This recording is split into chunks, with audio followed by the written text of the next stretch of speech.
ಗೌಡ್ರು ಕೂಡ ದೂರವಾಣಿ ಸಂಪರ್ಕದಲ್ಲಿದ್ದಾರೆ. ತಮಿಳಿನಿಂದ ಕನ್ನಡ ಹುಟ್ಟಂತೆ ಸರ್, ಏನ್ ಹೇಳ್ತೀರಿ ಇವ್ರು? ಬಹುಶಃ ಕಮಲ್ ಹಾಸನ್ಗೆ ತಮಿಳು ಮೇಲೆ ಇರುವಂತ ಅಭಿಮಾನವೋ ದುರಾಭಿಮಾನವೋ ಗೊತ್ತಿಲ್ಲ. ಹಾಗಾಗಿ ಅವ್ರಿಗೆ ಇರ್ಲಿ, ಅವ್ರಿಗೇನಾರ ಇರ್ಲಿ, ದುರಾಭಿಮಾನವಾರ ಇರ್ಲಿ, ಅಭಿಮಾನವಾರ ಇರ್ಲಿ, ಸ್ವಾಭಿಮಾನ ಬೇಕಾದ್ರೂ ಭ್ರಮೆ ಇರಬಾರ್ದು ಅಂತ. ಭ್ರಮೆ ಇರಬಾರ್ದು ಹಂಗಂತ ಅಲ್ಲ, ಅದೇ ಅವ್ರಿಗೇನಾರು ಇರ್ಲಿ, ಅವ್ರ ಭಾಷೆ ಬಗ್ಗೆ ಅವ್ರು ಏನ್ ಬೇಕಾದ್ರೂ ಹೇಳ್ಕೊಳ್ಳಿ. ಆದ್ರೆ ತಮಿಳು ಮೂಲದಿಂದ ಹುಟ್ಟಿದ್ದು ಕನ್ನಡ ಅಂತ ಹೇಳುವಂತ ವಿವಾದ ಇದೆಯಲ್ಲ ಕಮಲ್ ಹಾಸನ್ದು, ಅದು ಸರಿಯಾದಂತ ತೀರ್ಮಾನ, ಸರಿಯಾದಂತ ವಿಚಾರ, ಸರಿಯಾದಂತ ಮಾಹಿತಿಯ ಕೊರತೆ ಇಲ್ಲದೆ ಅವ್ರು ಈ ತರದ್ದು ಹೇಳಕ್ ಹೊರಟಿದ್ದಾರೆ ಅಂತ ಅನ್ಸುತ್ತೆ. ಕನ್ನಡ 4000 ವರ್ಷಗಳ ಇತಿಹಾಸ ಇರುವಂತ ಭಾಷೆ ಕನ್ನಡ. ಇವತ್ತು ಯಾವ ಭಾಷೆಗೂ ಇಲ್ಲದಂತ 8 ಜ್ಞಾನಪೀಠವನ್ನ ಪಡೆದಂತ ಭಾಷೆ ಕನ್ನಡ. ವಿಶ್ವದ ಯಾವುದೇ ಲಿಪಿಗಳಿಗಿಲ್ಲದ ಅಂದ ಚಂದವನ್ನ ಹೊಂದಿರುವಂತ ಲಿಪಿ, ಅದು ವಿಶ್ವ ಲಿಪಿ ಅಂತ ಅನ್ಸ್ಕೊಂಡಿದ್ದು ಕನ್ನಡ. ಹಾಗಾಗಿ ತಮಿಳು ಅದೊಂದು ಅದರ ಸ್ವಂತಿಕೆಯನ್ನ ಉಳಿಸ್ಕೊಂಡು ಬೆಳೆಸ್ಕೊಂಡು ಬಂದಿರಬಹುದು. ಆದ್ರೆ ಕನ್ನಡಕ್ಕೆ ಯಾವ ನಂಟು ಇಲ್ಲ. ಯಾವ ತಮಿಳಿನ ನಂಟಾಗಲಿ, ತೆಲುಗಿನ ನಂಟಾಗಲಿ, ಇಲ್ಲ ಸಂಸ್ಕೃತದ ನಂಟಾಗಲಿ ಯಾವುದೂ ಇಲ್ಲದೆ ಸ್ವಂತ ಲಿಪಿ ಮತ್ತು ಭಾಷೆಯಿಂದ 4000 ವರ್ಷ ಕರ್ನಾಟಕದ ನೆಲದಲ್ಲಿ ಮತ್ತೆ ಅನೇಕ ಪ್ರದೇಶಗಳಲ್ಲಿ, ಇವತ್ತು ತಮಿಳುನಾಡಿನ ಅನೇಕ ಪ್ರದೇಶಗಳಲ್ಲಿ ಬಹುತೇಕ ಕನ್ನಡದ ಕೆಲವೊಂದು ಶಾಸನಗಳು ಸಿಕ್ತಂತ ಇತಿಹಾಸ ಇದೆ. ಹಾಗೆ ಆಂಧ್ರದ ಕೆಲವು ಭಾಗಗಳಲ್ಲಿ ಕನ್ನಡದ ಶಾಸನ ಸಿಕ್ತಂತ ಇತಿಹಾಸ ಇದೆ. ಮಹಾರಾಷ್ಟ್ರದ ನೂರಾರು ಹಳ್ಳಿಗಳಲ್ಲಿ ಕನ್ನಡದ ಶಾಸನಗಳು ಸಿಕ್ತಂತ ಇತಿಹಾಸ ಇದೆ. ಹೀಗಿರುವಾಗ ತಮಿಳಿಗೆ ಇದು ಯಾವುದೂ ಇಲ್ಲ. ತಮಿಳಿಗೆ 8 ಜ್ಞಾನಪೀಠವನ್ನ ಹೊಂದಿರುವಂತ ಭಾಷೆಯೂ ಅಲ್ಲ. ಇಲ್ಲ ಯಾರೋ ವಿನೋದ್ ಭಾವೆ ಅಂತವರು ತಮಿಳಿನ ವಿಶ್ವ ಲಿಪಿಗಳ ರಾಣಿ ಅಂತ ಹೇಳಿ ತಮಿಳಿಗಾಗ್ಲಿ ತೆಲುಗಾಗ್ಲಿ ಕರೆದಿದ್ದ ಇತಿಹಾಸ ಇಲ್ಲ. ಇಡೀ ವಿಶ್ವದಲ್ಲಿ ಒಂದು ಮುದ್ದಾದ ತುಂಡಾದ ಒಳ್ಳೆ ಅದ್ಭುತವಾದಂತ ಲಿಪಿ ಅಂತ ಕರೆಸ್ಕೊಂಡಂತ ಭಾಷೆ ಕನ್ನಡ. ಹಾಗಾಗಿ 4000 ವರ್ಷಗಳ ಇತಿಹಾಸ ಸುದೀರ್ಘವಾಗಿ ಕನ್ನಡಕ್ಕಿದೆ. ಹಾಗಿರುವಾಗ ಕಮಲ್ ಹಾಸನ್ ಯಾವುದೋ ಬಾಯಿ ಚಪಲಕ್ಕೆ ಹೇಳ್ಕೊಂಡಿರ್ಬೇಕಷ್ಟೇ. ಕಮಲ್ ಹಾಸನ್ಗೆ ಕರ್ನಾಟಕದ ಇತಿಹಾಸದ ಅರಿವಿಲ್ಲ, ಕನ್ನಡದ ಭಾಷೆಯ ಇತಿಹಾಸದ ಅರಿವಿಲ್ಲ. ಯಾಕಂದ್ರೆ ಕಮಲ್ ಹಾಸನ್ ಒಬ್ಬ ನಟ ಅಷ್ಟೇ. ಅಲ್ಲಿ ಏನೋ ತಮಿಳರನ್ನ ಹೋಲೈಸ್ಲಿಕ್ಕೆ ಇತ್ತೀಚೆಗೆ ತಮಿಳ್ನಾಡಲ್ಲಿ ಒಂದು ಪಕ್ಷ ಕಟ್ಟಿರೋದ್ರಿಂದ ತಮಿಳರನ್ನ ಹೋಲೈಸ್ಲಿಕ್ಕೋಸ್ಕರ ಇಂಥ ಭಾಷಾ ಪ್ರಯೋಗವನ್ನ ಮಾಡಿರ್ಬೋದಷ್ಟೇ. ನಾನು ಹೇಳ್ತಾ ಇದ್ದೀನಿ ಕಮಲ್ ಹಾಸನ್ಗೆ, ನೀವು ಕನ್ನಡದ ವಿಚಾರಕ್ಕೆ ಬರಬೇಡಿ. ನೀವು ತಮಿಳನ್ನ ಎಷ್ಟು ಬೇಕಾದ್ರೂ ವೈಭವೀಕರಿಸ್ಕೊಳ್ಳಿ, ತಮಿಳು ಬಗ್ಗೆ ಎಷ್ಟು ಬೇಕಾದ್ರೂ ಮಾತಾಡ್ಕೊಳ್ಳಿ, ನಮ್ಮ ಅಭ್ಯಂತರ ಇಲ್ಲ. ಆದ್ರೆ ಕನ್ನಡದ ವಿಚಾರಕ್ಕೆ ಬಂದ್ರೆ ನಾವು ಯಾರನ್ನು ಸಹಿಸ್ಕೊಳ್ಳೋದಿಲ್ಲ, ಯಾರನ್ನು ಬಿಡೋದಿಲ್ಲ ಅನ್ನೋ ಮಾತನ್ನ ನಾನು ಕಮಲ್ ಹಾಸನ್ಗೆ ನೇರವಾಗಿ ಹೇಳ್ತೀನಿ. ರೈಟ್ ಸರ್, ಧನ್ಯವಾದ ರಿಪಬ್ಲಿಕನ್ ಜೊತೆ ಮಾತನಾಡಿದಕ್ಕೆ. ಗೌಡ್ರು ಕೂಡ ದೂರವಾಣಿ ಸಂಪರ್ಕದಲ್ಲಿದ್ದಾರೆ. ತಮಿಳಿನಿಂದ ಕನ್ನಡ ಹುಟ್ಟಂತೆ ಸರ್, ಏನ್ ಹೇಳ್ತೀರಿ ಇವ್ರು? ಬಹುಶಃ ಕಮಲ್ ಹಾಸನ್ಗೆ ತಮಿಳು ಮೇಲೆ ಇರುವಂತ ಅಭಿಮಾನವೋ ದುರಾಭಿಮಾನವೋ ಗೊತ್ತಿಲ್ಲ. ಹಾಗಾಗಿ ಅವ್ರಿಗೆ ಇರ್ಲಿ, ಅವ್ರಿಗೇನಾರ ಇರ್ಲಿ, ದುರಾಭಿಮಾನವಾರ ಇರ್ಲಿ, ಅಭಿಮಾನವಾರ ಇರ್ಲಿ, ಸ್ವಾಭಿಮಾನ ಬೇಕಾದ್ರೂ ಭ್ರಮೆ ಇರಬಾರ್ದು ಅಂತ.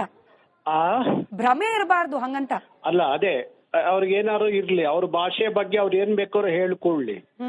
ಆದ್ರೆ ತಮಿಳು ಮೂಲದಿಂದ ಹುಟ್ಟಿದ್ದು ಕನ್ನಡ ಅಂತ ಹೇಳುವಂತ ವಿವಾದ ಇದೆಯಲ್ಲ ಕಮಲ್ ಹಾಸನ್ದು, ಅದು ಸರಿಯಾದಂತ ತೀರ್ಮಾನ, ಸರಿಯಾದಂತ ವಿಚಾರ, ಸರಿಯಾದಂತ ಮಾಹಿತಿಯ ಕೊರತೆ ಇಲ್ಲದೆ ಅವ್ರು ಈ ತರದ್ದು ಹೇಳಕ್ ಹೊರಟಿದ್ದಾರೆ ಅಂತ ಅನ್ಸುತ್ತೆ. ಕನ್ನಡ 4000 ವರ್ಷಗಳ ಇತಿಹಾಸ ಇರುವಂತ ಭಾಷೆ ಕನ್ನಡ. ಇವತ್ತು ಯಾವ ಭಾಷೆಗೂ ಇಲ್ಲದಂತ 8 ಜ್ಞಾನಪೀಠವನ್ನ ಪಡೆದಂತ ಭಾಷೆ ಕನ್ನಡ. ವಿಶ್ವದ ಯಾವುದೇ ಲಿಪಿಗಳಿಗಿಲ್ಲದ ಅಂದ ಚಂದವನ್ನ ಹೊಂದಿರುವಂತ ಲಿಪಿ, ಅದು ವಿಶ್ವ ಲಿಪಿ ಅಂತ ಅನ್ಸ್ಕೊಂಡಿದ್ದು ಕನ್ನಡ. ಹಾಗಾಗಿ ತಮಿಳು ಅದೊಂದು ಅದರ ಸ್ವಂತಿಕೆಯನ್ನ ಉಳಿಸ್ಕೊಂಡು ಬೆಳೆಸ್ಕೊಂಡು ಬಂದಿರಬಹುದು. ಆದ್ರೆ ಕನ್ನಡಕ್ಕೆ ಯಾವ ನಂಟು ಇಲ್ಲ. ಯಾವ ತಮಿಳಿನ ನಂಟಾಗಲಿ, ತೆಲುಗಿನ ನಂಟಾಗಲಿ, ಇಲ್ಲ ಸಂಸ್ಕೃತದ ನಂಟಾಗಲಿ ಯಾವುದೂ ಇಲ್ಲದೆ ಸ್ವಂತ ಲಿಪಿ ಮತ್ತು ಭಾಷೆಯಿಂದ 4000 ವರ್ಷ ಕರ್ನಾಟಕದ ನೆಲದಲ್ಲಿ ಮತ್ತೆ ಅನೇಕ ಪ್ರದೇಶಗಳಲ್ಲಿ, ಇವತ್ತು ತಮಿಳುನಾಡಿನ ಅನೇಕ ಪ್ರದೇಶಗಳಲ್ಲಿ ಬಹುತೇಕ ಕನ್ನಡದ ಕೆಲವೊಂದು ಶಾಸನಗಳು ಸಿಕ್ತಂತ ಇತಿಹಾಸ ಇದೆ.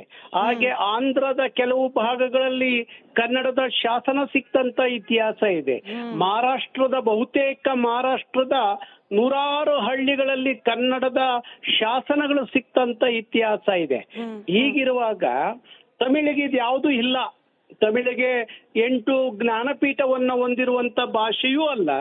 ಇಲ್ಲ ಯಾರೋ ವಿನೋದ್ ಭಾವೆ ಅಂತವರು ತಮಿಳ್ನ ವಿಶ್ವ ಲಿಪಿಗಳ ರಾಣಿ ಅಂತ ಹೇಳಿ ತಮಿಳಿಗಾಗ್ಲಿ ತೆಲುಗಾಗ್ಲಿ ಕರೆದಿದ್ದ ಇತಿಹಾಸ ಇಲ್ಲ. ಇಡೀ ವಿಶ್ವದಲ್ಲಿ ಒಂದು ಮುದ್ದಾದ ತುಂಡಾದ ಒಳ್ಳೆ ಅದ್ಭುತವಾದಂತ ಲಿಪಿ ಅಂತ ಕರೆಸ್ಕೊಂಡಂತ ಭಾಷೆ ಕನ್ನಡ. ಹಾಗಾಗಿ 4000 ವರ್ಷಗಳ ಇತಿಹಾಸ ಸುದೀರ್ಘವಾಗಿ ಕನ್ನಡಕ್ಕಿದೆ. ಹಾಗಿರುವಾಗ ಕಮಲ್ ಹಾಸನ್ ಯಾವುದೋ ಬಾಯಿ ಚಪಲಕ್ಕೆ ಹೇಳ್ಕೊಂಡಿರ್ಬೇಕಷ್ಟೇ. ಕಮಲ್ ಹಾಸನ್ಗೆ ಕರ್ನಾಟಕದ ಇತಿಹಾಸದ ಅರಿವಿಲ್ಲ, ಕನ್ನಡದ ಭಾಷೆಯ ಇತಿಹಾಸದ ಅರಿವಿಲ್ಲ. ಯಾಕೆಂದ್ರೆ ಕಮಲ್ ಹಾಸನ್ ಒಬ್ಬ ನಟ ಅಷ್ಟೇ.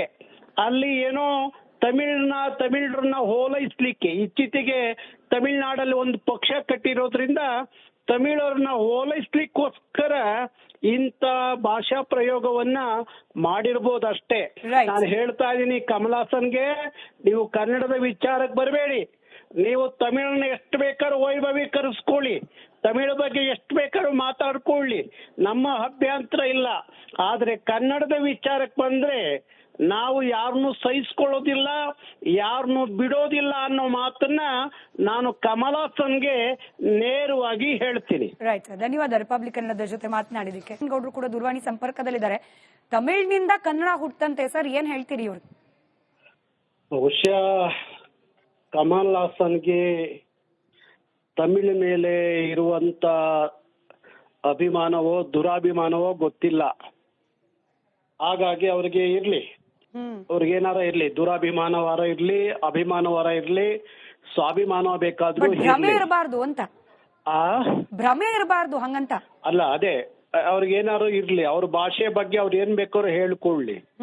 ಆದ್ರೆ ತಮಿಳು ಮೂಲದಿಂದ ಹುಟ್ಟಿದ್ದು ಕನ್ನಡ ಅಂತ ಹೇಳುವಂತ ವಿವಾದ ಇದೆಯಲ್ಲ ಕಮಲ್ ಹಾಸನ್ದು, ಅದು ಸರಿಯಾದಂತ ತೀರ್ಮಾನ, ಸರಿಯಾದಂತ ವಿಚಾರ, ಸರಿಯಾದಂತ ಮಾಹಿತಿಯ ಕೊರತೆ ಇಲ್ಲದೆ ಅವ್ರು ಈ ತರದ್ದು ಹೇಳಕ್ ಹೊರಟಿದ್ದಾರೆ ಅಂತ ಅನ್ಸುತ್ತೆ.